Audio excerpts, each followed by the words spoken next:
Islampur bus terminus থেকে প্রচুর মহিলা আরজিকর হাসপাতালে এক চিকিৎসকের মৃত্যুর ঘটনায় প্রচণ্ড বৃষ্টির মধ্যেও বিক্ষোভ মিছিল করেছেন।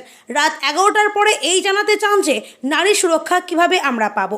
সেই কারণেই রাত 11টার পরে তারা বাস টার্মিনাস থেকে ইসলামপুর মহকুমা হাসপাতাল হয়ে ফের বাস টার্মিনাসে মিছিল শেষ করেন।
আজকের ঘটনায় আলাদা করে একা কারো বলার কিছু নেই। আজকে যা বলবে সব নারী শক্তি বলছে, সাথে আমাদের সাহায্য যারা আছে, শুধু নারী শক্তি বললেও ভুল হবে।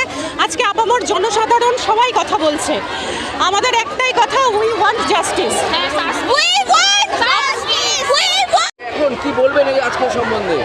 আজকের সম্বন্ধে এটাই বলবো যে আরজিকর মেডিকেল কলেজের ডাক্তারের সঙ্গে যে অন্যায়, যে নৃশংসভাবে তাকে ধর্ষণ করে হত্যাকাণ্ড তার ঘটলো, এবং ধারাবাহিকভাবে যেই হত্যাকাণ্ডগুলো এবং ধর্ষণকাণ্ডগুলো মেয়েদের সঙ্গে ঘটে যাচ্ছে তার দ্রুত বন্ধ এবং তার সঠিক বিচার অবিলম্বে চাই। কোনো রকম বুজরুগি, কোনো রকম টালবাহানা বিচার ব্যবস্থাকে আমরা আস্থা রাখতে চাই, কিন্তু দ্রুততার সঙ্গে আমরা এই রকম ঘটনার আর কোনো পুনরাবৃত্তি দেখতে চাই না। তাই আমাদের আজকে সমস্ত দল মত, সমস্ত স্তরের মানুষ আজকে সব কিছুর ঊর্ধ্বে উঠে আমরা এখানে পদযাত্রায় সামিল হয়েছি। সহাবস্থান চাই। আমরা জেন্ডার ডিসক্রিমিনেশন করছি না, কিন্তু নারী পুরুষ সমস্ত শিশুকেই যেন খুব সুন্দরভাবে তার সমস্ত দিক দেখা হয়, সেই দিকটা বিশেষভাবে সরকারকে আমরা বলবো সেই দিকে যেন নজর দেওয়া হয়।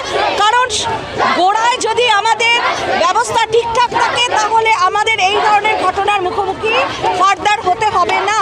আমরা আশা করব এটাই আমাদের লাস্ট আমাদের মিছিল, এরকম নক্কারজনক ঘটনার জন্য এটাই যেন আমাদের শেষ পদযাত্রা হয়, আর যেন আমাদের এরকম অবস্থার মুখোমুখি কখনোই না করতে হয়। এইটুকুই বলবো। নমস্কার, ধন্যবাদ।